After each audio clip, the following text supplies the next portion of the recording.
নমস্কার, শুভ সকাল বন্ধুরা। আমি টিনা আর আমার টিনা ভিলেজ ব্লগের আরও একটি নতুন ব্লগে তোমাদের সবাইকে জানাই অনেক অনেক স্বাগত আর অনেক অনেক ভালোবাসা। তোমরা সবাই কেমন আছো? আশা করছি ভালো আছো, আর আমিও তোমাদের ভালোবাসায় তোমাদের আশীর্বাদে অনেকটা ভালো আছি। ঘুম থেকে উঠে বাইরের পরিবেশটা দেখেই মনটা ভালো হয়ে গেল। মনে হচ্ছে যেন আজকে বৃষ্টি নামবে, প্রচণ্ডই মেঘ করেছে আর ঠান্ডা ঠান্ডা বাতাসও দিচ্ছে। তো চলো দেখতে থাকো আজকের ব্লগটা। ভালো লাগলে অবশ্যই একটা লাইক করতে ভুলো না কিন্তু, আর কমেন্ট করে জানিও কেমন লেগেছে। আইরে পাখি লেজঝোলা, আরে বাকি নেথয়া কোন কেনে কয় তারা কাপি আবি কয় আবি আবি কয় আবি কোন কে মই ঘুম পায় আবি। আমরা দুটি ভাই, আমি এতটি ভাই করুনগা ঠাকুমা গালো গলা কাটি দুগদুগি বাদাই তাদের বাড়ি ব্যাঙের বাসা, কাটি ভাই বেঙ্গার পাতা পুরা বেলা থাক খাই দাই গান গায়, খাই দাই গান গাই দেয় না আই কম বাই কম, ai comprar com tada da do mata tutuba e kram dhama dham papi ke ayudam লেখাপড়া করে যে, লেখাপড়া করে যে গাইগুলো করে লেখাপড়া না করে কোনো নাহি নিয়ে রাইচরণের খুঁড়ি, নাই তো না খুই থাকবতে বুই আমি এটা বচিছি বাই ফুট করে আদাই মুই খোকা ঘুমালো, কোকা ঘুমারো পাড়া পাড়া দুটো বই দিয়ে দেখে বুইতে ধান খেতে খান্নার বকিতে পুটুন আছে কোনখানে, পুতুনাতে কোনখানে তাদের মাঝখানে কোনো পুতু কি করে তাই ভাঙে রাখে জ্বলে বড় কে মেরেছে, কে মেয়েটা কে ধরেছে কে দিয়েছে গাছ তাই তো সোনা নাক করেছে ভাত খায়নি কাই আমার পুষি ভীষণ ভালো। আমার পৃথিবী তো ভালো তোর মতো কে নাচতে দেন ঠিক করে বলো, আমার পুষি ভীষণ ভালো, আমার পৃথিবী তো ভালো মাছ খায় না মোটে। ভাত খায়নি মোটে তারপরে কি বলবো রে খাইছে তো পুতে বাসের বনে হাঁসের ছানা, বাতে বনে হাঁটাতে না তোর মা তোকে নাচতে দেয় না তারপরে তা কইতে না বইবো করে পাঠাইতে দায়িত্ব করে ভোর হলো, বই হয়ে দই করে কুকুমনি ওঠে ওই টাকা 2 টাকা ফুল কগি ছোট সত্যি কথা বলতে রোজ রোজ যদি আমি এই জায়গাটাকে গুছাই না, তবু আমার রোজ রোজ এই জায়গাটা নোংরা হয়ে যায়। কেনটা আমি নিজেও জানি না, হয়তো বা আমার নিজের গুণেই। আর এই যে দেখো, এই জায়গাটাও তাই। মোটামুটি পরশু দিনকে এই জায়গাটাকে ঠিক করেছিলাম, কিন্তু এখনকার অবস্থা দেখো। তাও যেই তাকগুলো মোটামুটি হাত দেওয়া যায় না সেগুলো ঠিকঠাকই থাকে, কিন্তু যেগুলো থেকে একটা দুটো করে জিনিস নিই, মানে আমার হাতটা এরকম আর কি।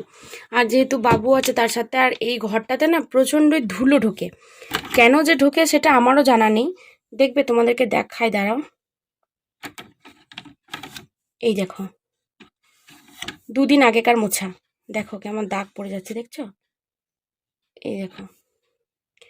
আর এই জায়গাটারও সেম অবস্থা।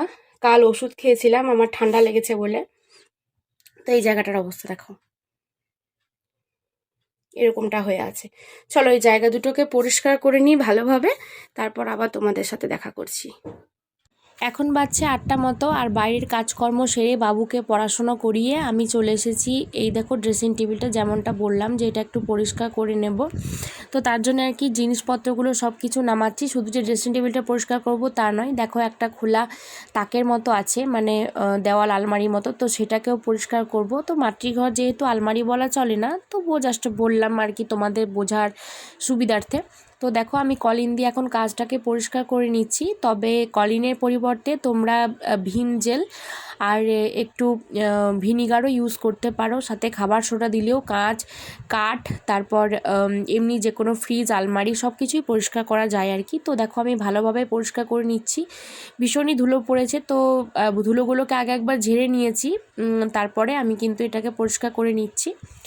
তো চলো দেখতে থাকো। আর বাবু এখন খেলা করছে, ওকে জাস্ট ও 5-10 মিনিট পড়তে বসালেই আর কি হয়ে যায়, কারণ যেহেতু এখন এত ছোট আর এতটা চাপ দিই না, ও যতটুকু নিজে থেকে করে ততটুকুই।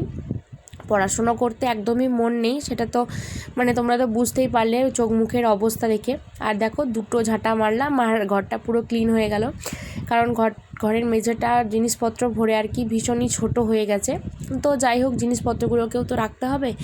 তো চলো এবার এই যে ধুলোগুলো বেরিয়েছে সেই ধুলোগুলোকে ভালো করে পরিষ্কার করে নিই, তারপর আসছি। তো দেখো মোটামুটি আমি এখানটাকে গুছিয়ে ফেলেছি, আর ধুলোগুলো এখনকার মতো আপাতত চলে গেছে, আর নেই। আর এই যে দেখো এখানটাও গুছিয়ে ফেলেছি, আর ভেতরটাও তাই মোটামুটি একটু ঠিকঠাক আয়ত্তে এনেছি।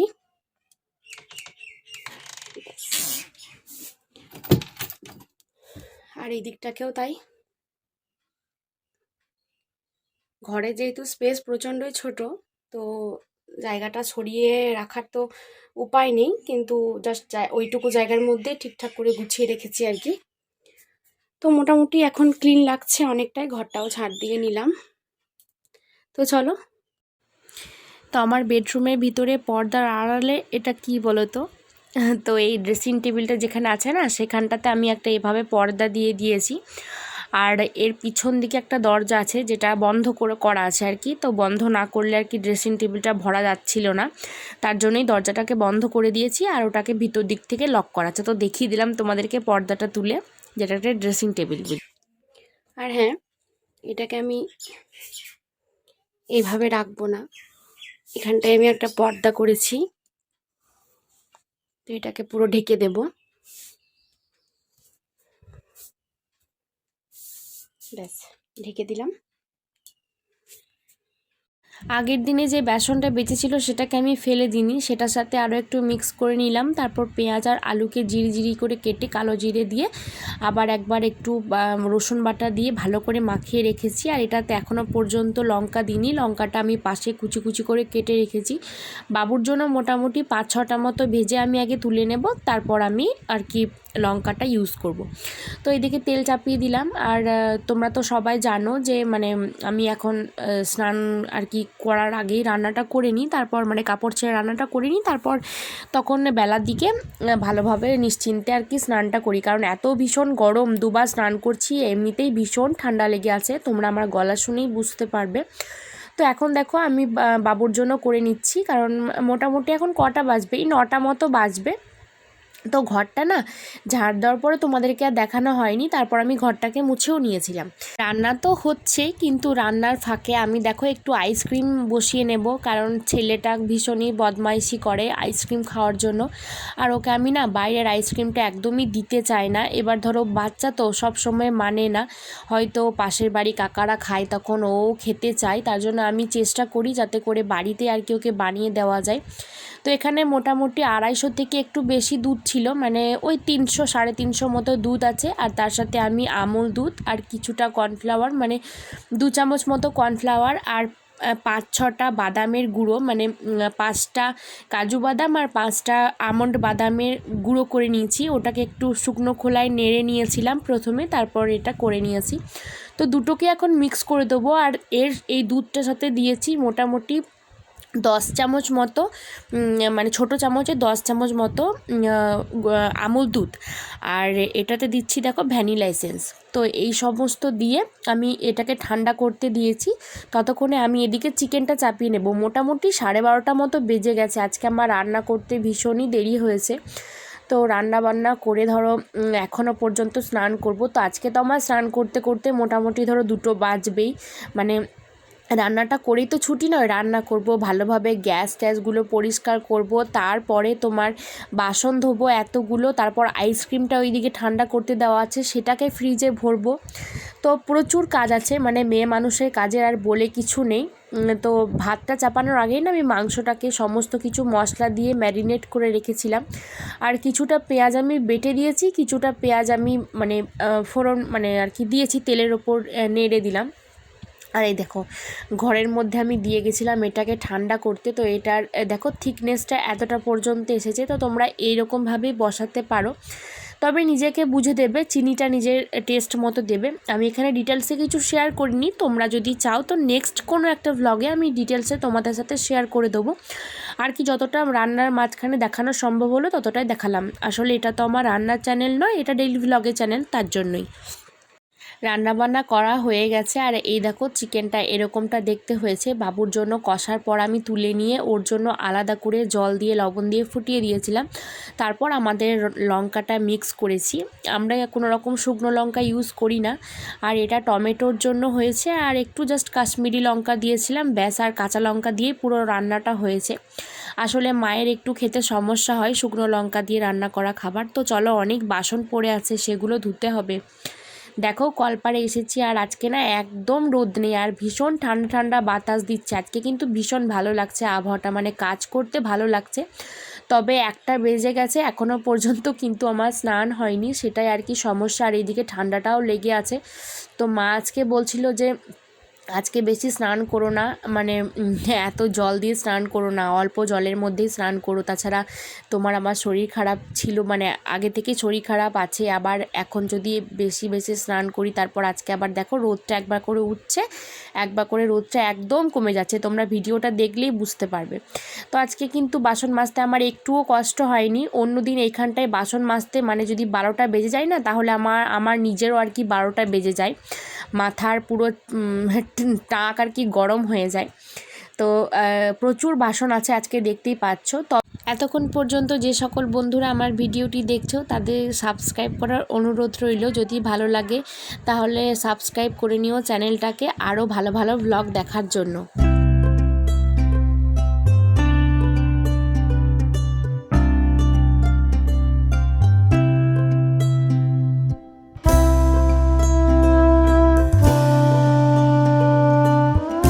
এই দেখো ভাত খেতে বসেছি। তো বাবুকে সেন্টার থেকে যে ডিমটা দিয়েছিল সেটাতেও খাইনি, আজকে চিকেন দিয়ে ভাত খেয়েছে। তো সেটা আমি আর মা অর্ধেক করে নিয়েছি, একটু আলু সেদ্ধ, আর এখানে মাংসর ঝোল, আর এখানে আছে আমের চাটনি, যেটা একদম ফালতু খেতে হয়েছিল, মানে আমি নিজে রান্না করেছি বলে বলছি না যে ভালো খেতে হয়েছিল, একদম ভালো হয়নি। আর এখানে কালো কলাইয়ের ডাল আছে। এখন বাজছে বিকাল 6টা, আর দেখো তোমরা বাইরের পরিবেশটা একদম একটু একটু বাতাস দিচ্ছে, থমথমে হয়ে আছে, মনে হচ্ছে বৃষ্টি নামবে। তবে কিন্তু বৃষ্টি এক ফোঁটাও হয়নি, ভীষণ মেঘ করেছিল আর প্রচুর ঝড় দিয়েছে, যার কারণে আবহাওয়াটা একদম ঠান্ডা হয়ে গেছে, গরমের লেশ মাত্র ছিল না। ভীষণই আবহাওয়াটা ভালো ছিল, খুব ভালো লাগছিল আজকে দিনটা। তবে বৃষ্টিটা হলে আর একটু শান্তি পাওয়া যেত, পশু পাখি গাছপালা সবাই একটু স্বস্তি পেত, কিন্তু সেটা তো হয়নি। আশা করছি তোমাদের অনেক অনেক জায়গায় বৃষ্টি হয়েছে, তো এটা আমাদেরও এদিকে হবে হয়তো, কিন্তু হয়তো আজকে দিনটা হলো না।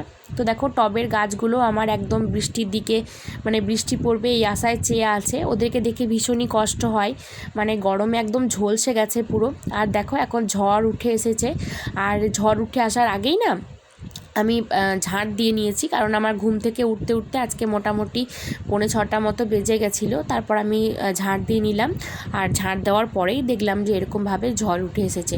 তো চলো এখন চুল টুল বাঁধবো, তারপর আরও কিছু কাজ আছে, একটু খাবার জল নিয়ে আসতে হবে। তো চলো আবার পরে দেখাচ্ছি।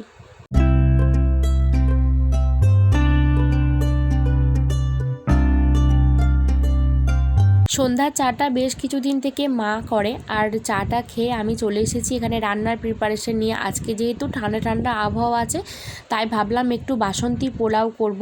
তো ঘরোয়াভাবে করব। এখানে 2 চামচ ঘি, একটু আদা বাটা, আর একটু লবণ দিয়ে আর হলুদ দিয়ে আমি মাখিয়ে নিয়েছি চালটাকে, মানে গোবিন্দভোগ চালটাকে। এখানে গরম মশলা রেডি করে নিয়েছি, আর এই কৌটোটাতে ঘি আছে, আর ওখানে যতটা চাল ততটা তার ডবল পরিমাণ জল আমি রেডি করে রেখেছি, যাতে করে রান্নার সময় আমার আর এদিক ওইদিক না যেতে হয়।